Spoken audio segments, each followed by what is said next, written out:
अतुल कुमार पांडे जी, मऊ से। राधे राधे महाराज जी। महाराज जी, आप श्री के वचनों से ज्ञात हुआ कि साधक की शरणागति की दो अवस्थाएं होती हैं, बिल्लैया का बच्चा और बंदरिया का बच्चा। महाराज जी, बिल्लैया का बच्चा बने रहने के लिए साधक को किस रहनी से रहना चाहिए? इसमें अंदर से असमर्थता प्रकट हो, अपने को शक्तिहीन महसूस करो, वो आप हो। जब काम चाहता है तो काम गिरा देता है, जब क्रोध चाहता है तो क्रोध आवेश आ जाता है, जब मोह चाहता है तो मोह गिरा देता है। तो आप में सामर्थ्य कहाँ है? तो असमर्थ होकर सर्व समर्थ भगवान की शरण जाना और अपने को ऐसा समझना कि अब मेरे कदम भी उठेंगे तो भगवान के बल से ही उठेंगे, मेरे में तो कोई बल नहीं है, और बिल्कुल भगवद आश्रित हो जाना। तो फिर भगवान जैसे अर्जुन के रथ की डोर अपने हाथ में ले ली, ऐसे हमारे जीवन की बागडोर स्वयं भगवान संभाल लेते हैं। और वो देखता है सब भगवान हमसे मंगलमय कार्य कराते चले जा रहे हैं, मेरी सामर्थ्य से नहीं हो रहा, ये मेरे भगवान से हो रहा है, ऐसा अनुभव होने लगता है। अहंकार रहित शरणागत बिलैया का बच्चा है, और विवेक युक्त शरणागत भक्त बंदरिया का बच्चा है। तो अगर हमारे अंदर ज्ञान है, हमारे अंदर बल है, तो प्रयोग करके देख लो। जब हार जाना तब बिलैया का बच्चा बन जाता है। बिलैया का बच्चा वो स्वयं एक स्थान से दूसरे स्थान तक नहीं जाता, बिलैया अपने मुख में उसे दबा के ले जाती है। ऐसे ही हमारी प्रत्येक चेष्टाएं भगवत बल से हो रही, ऐसा हमें अनुभव होने लगे। अहंकार से नहीं कि मैं करता हूं, भगवत बल से हो रही, और पूर्ण रूप से अपने को असमर्थ पाना, मेरे में कोई सामर्थ्य नहीं है, हे नाथ आप ही संभालो। वो बस भगवान को पुकारता रहता है। जैसे बिलैया को बच्चा को कोई कष्ट हो तो म्याऊं के सिवा कुछ नहीं बोलेगी। तो शरणागत हे हरि, हे करुणा में, अब आप देख लो मेरे में कोई सामर्थ्य नहीं, आप संभालो। यह है बिलैया का बच्चा बनना, पूर्ण भगवदाश्रित, अपने में निर्बलता। तो सुनेरी मैंने निर्बल के हा बलराम, पहले निर्बल बने, अभी हम में सामर्थ्य है, इसलिए हम अभी अहम रूपी सामर्थ्य है, इसलिए हम शरणागत नहीं हो पाते। सुनेरी मैंने निर्बल के बलराम, अपबल तपबल और बाहुबल, चौथो बल है धाम, सूर किशोर कृपाते सब बल, हारे को हरिनाम। सुनेरी मैंने निर्बल के बलराम।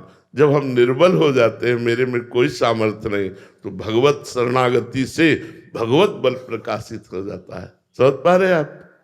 महाराज जी, जब कुछ भी हम करते हैं तो उस समय बल आ जाता है, जब हम गिरते हैं तब तो निर्बल हो जाते हैं, लेकिन जब कुछ करते हैं तो लगता है कि हम में बल आ गया। ये अवस्था महाराज जी बहुत गड़बड़ रहती है। हाँ, तो जब कुछ करने चलो तो प्रवेश नगर की जय सब काजा, हृदय राखी कौशलपुर राजा।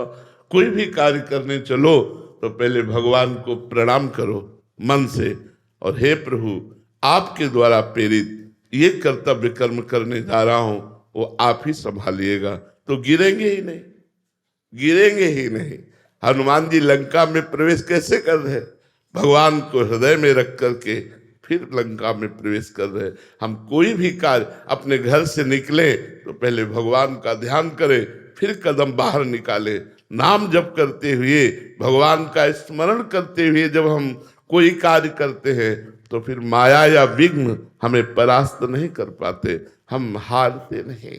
भगवान का जहां बल है तहां विजय ही विजय है। इसलिए हम भगवान के चरणों का आश्रय लेकर नाम जप करते हुए जो भी कार्य करें उसमें भगवान की कृपा बल को देखते हुए करें। महाराज जी इसमें एक संशय था कि जैसे बल होता है तो बहुत चोट पड़ने पे, या जैसे पहलवान कुश्ती लड़ रहे हैं या आपस में, तो बहुत बार प्रतिकूलता रूपी जब चोट पड़ती है, प्रभु की तरफ से प्रहार होता है, फिर भी निर्बलता आती है क्या, या समझ के आती है? देखो, भगवान देखते हैं, जैसे हम भगवान की शरण में हुए और अंदर हमारी चाह है कि मैं संपूर्ण रूप से भगवान की शरण में रहूं, और अंदर हमारे बलाभिमान भी है, ज्ञान, अपनी बुद्धि का, अपने कर्तव्य कर्म को करने की क्षमता, तो भगवान आपको छूट देंगे, करो।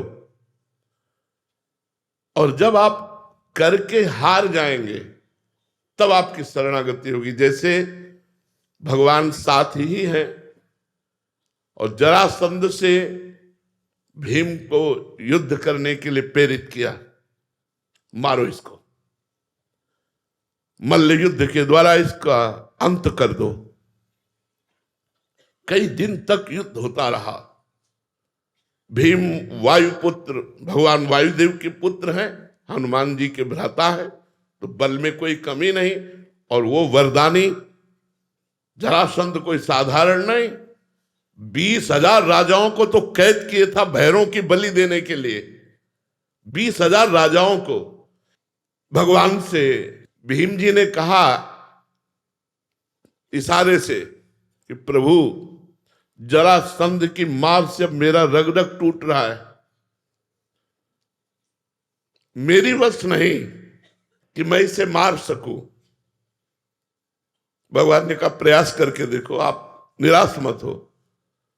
आखिरी दिन कहा, लड़ते लड़ते धीरे से हाथ से इशारा किया कि प्रभु, मेरी बल की शक्ति खत्म हो गई, जरासंध मेरे द्वारा नहीं मारा जा सकता। भगवान ने कहा तुम्हारे द्वारा ही मरवाएंगे, और एक तिनका लिया, चीर दिया, क्योंकि भगवान उसके रहस्य को जानते थे, भगवान उसके जन्म रहस्य को जानते थे कि जरा नाम की एक राक्षसी ने इसको जीवन दान दिया। इसके जो पिता थे वो राजा ही थे, उनकी कोई संतान नहीं होती थी। उन्होंने एक ऋषि को प्रसन्न किया, तो ऋषि ने एक फल दिया और कहा अपनी रानी को खिला देना, इससे संतान उत्पन्न होगी। रानियां 2 थी, उन्होंने फल दिया और कहा इसके पाने से गर्भवती हो जाओगी। अब बुद्धि काम नहीं की, दोनों ने फल को आधा आधा काट लिया और दोनों ने पा लिया, दोनों गर्भवती हो गई, और जब दोनों के बच्चा हुआ तो आधा आधा हुआ। आधा आधा देख करके उनको बहुत शोक हुआ और फेंकवा दिया। जरा नाम की महान तपस्विनी थी, राक्षसिन, लेकिन आकाशचारी सिद्धों की समस्त सिद्धियां और महान तपस्विनी। उसने देखा कि 2 बालक की इस तरह के 100, दूसरे का जियो जियो जियो। वो सिद्ध तपस्विनी जे ही ऐसे किया, दोनों जुड़ गए और बच्चा रोने लगा। उसको पता था। महाराज के पास गई और कहा ये आपकी संतान। उनका मेरी संतान तो मृत पैदा हुई थी अलग अलग, तो उनका मैंने जोड़ दिया, संधि माने होता है जोड़ना। तो जरा नाम की राक्षसी, उसने संधि किया, इसलिए नाम रखा गया जरासंध। तो भगवान उस रास्ते को जानते थे, भगवान ने उसको चीर दिया, एक तिनके को, और ऐसे फेंका। भीम को भगवान ने अब बल दिया, उठा के पटक दिया और तिनके की तरह चीर कर फेंक दिया। फिर भी वो जुड़ गया के भीम ने कहा प्रभु, तो प्रभु ने फिर उल्टा फेंका, तो दोनों शांत हो गए। तो जब भीम हार गए तब भगवान ने अपना बल दिया। जैसे भगवान रघुनाथ जी श्री रामचंद्र जी की शरण में जब सुग्रीव जी आए, तो भगवान ने कहा जाओ ललकारो जा करके। सुग्रीव ने ललकारा, बाली बहुत बलवान, भागा सुग्रीव प्राण बचा के, और भगवान से कहा मेरे में बिल्कुल बल नहीं है, मार डालता वो मुझको उसके सामने मेरी सामने, और आप कह रहे थे कि मैं रक्षा करूंगा, रक्षा क्यों नहीं किया? तो भगवान वास्तविक तो यही बात सुनने के लिए रक्षा नहीं किया कि मेरे में कोई सामर्थ्य नहीं, मैं हार चुका। भगवान ने कहा तुम दोनों भाई एक जैसे हो, इसलिए पहचान में थोड़ी चूक हो गई, इसलिए लो ये माला मेरी पहनो। मानो संपूर्ण बल भगवान ने दे दिया। अब जाके युद्ध किया, बाली थकित हो गया सुग्रीव की चोट से, क्योंकि सुग्रीव भगवत बल से बलवान हो रहा है। इतने में भगवान ने छिप करके बाण संधान किया, सीधे छाती पे लगा, और रघुनाथ जी के अंतिम समय उसके दर्शन और संभाषण प्राप्त हुए। अहोभाग्य! भगवान तब अपना बल देते हैं जब जीव अपना बल हार जाता है। हारे को हरि नाम, हार जाता है। महाराज जी, आपके जीवन में भी जब आपने बताया कि अचल बिहार में थे, तो साधन का आप हम जैसों के लिए प्रेरणादायक एक वो कि साधन का बल था। तो फिर महाराज जी एक समय ऐसा आया कि जब किडनी का ऐसा प्रतिकूलता आई भगवान की तरफ से प्रेरित होके, तब महाराज जी वो जीवन में वो जागृत हुई शरणागति। तो महाराज जी ऐसा ही क्या हाँ, सबके जीवन में? बिल्कुल बिल्कुल बिल्कुल। भगवान ऐसी परिस्थिति देते हैं जिससे शुद्ध शरणागति होती है। वो बुद्धि से नहीं होती, वो परिस्थिति से होती है। जीव को ऐसी परिस्थिति जब सामने आती है कि कोई सहयोगी नहीं, स्वयं कुछ कर सकता नहीं, तब आर्त भाव से पुकारता है। जैसे द्रौपदी जी को 5 पतियों का सहारा, भीष्म जी का सहारा, अपनी भुजा का सहारा, फिर अपने दांत का सहारा। जब देखा आप कुछ नहीं, तब असली शरणागति प्रकट हुई। गोविंद द्वारिकावासी। भगवान वस्त्र के रूप में द्रौपदी जी के उसी समय प्रकट हो गए। महाराज जी बच्चा भी वही बनाएंगे। हाँ, बिल्कुल बिल्कुल बिल्कुल।